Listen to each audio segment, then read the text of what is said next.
So in this Google Docs tutorial, I will be showing you how to create a decision log on Google Docs. So if you were to go ahead and do a decision log, I'll just type this in for my own reference here. Nothing's going to appear. So go ahead and delete this. You want this top bar right here. Go to where it says more and select that.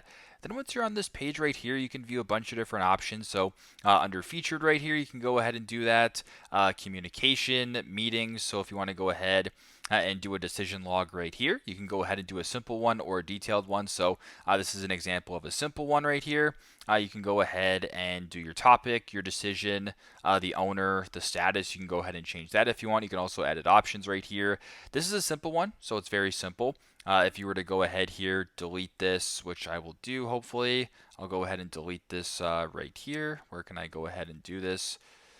There you go, delete it. I'll go to more. I'll go down to meetings right here. You can look more at a detailed decision log, insert it, edit it, and just sort of proceed this way. So that is how you guys can create a decision log on Google Docs. Thanks again for watching and hope this helps.